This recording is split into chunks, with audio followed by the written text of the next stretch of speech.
In a recent opinion piece for the New York Times, columnist David French critiques the ongoing culture war, focusing specifically on Georgetown University Law Center. He highlights an alarming letter sent by Ed Martin, the interim U.S. Attorney for the District of Columbia, which has sparked significant debate.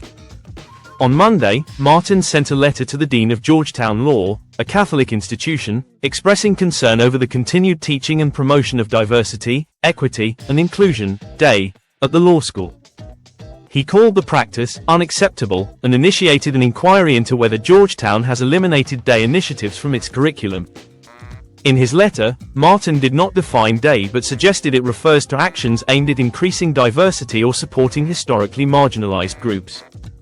He also demanded to know if DEI content was included in the school's courses, and whether the law school would swiftly remove it if found. The move raises serious legal questions, as many argue that the federal government cannot dictate the curriculum of a private Christian institution. Georgetown's response, led by Dean Traynor, rejected Martin's stance, arguing that the government's interference with the school's curriculum violates the First Amendment. The dean emphasized that Georgetown's right to determine its own curriculum should be protected, especially considering its Jesuit identity. This is unacceptable, Traynor stated, strongly defending the university's mission and educational philosophy.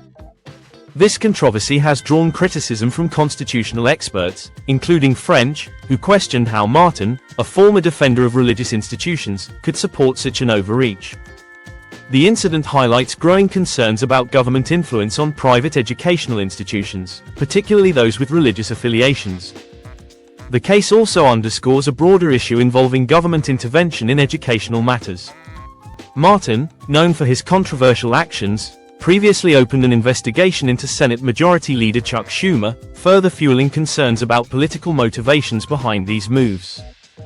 Critics argue that the Justice Department's actions are being used to pursue partisan objectives. The ongoing scrutiny of universities is part of a larger trend.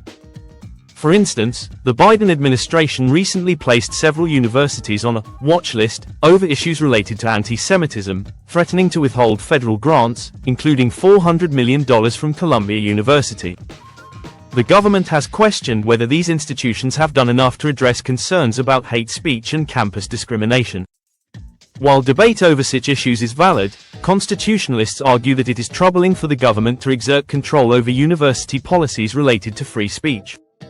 The use of federal power to dictate curriculum content based on political views could set a dangerous precedent for academic freedom. As the controversy over Georgetown Law's DEI policies intensifies, questions about the role of the federal government in regulating private educational institutions will undoubtedly continue to be a point of contention.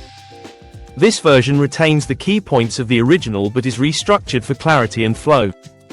Let me know if you'd like any further adjustments.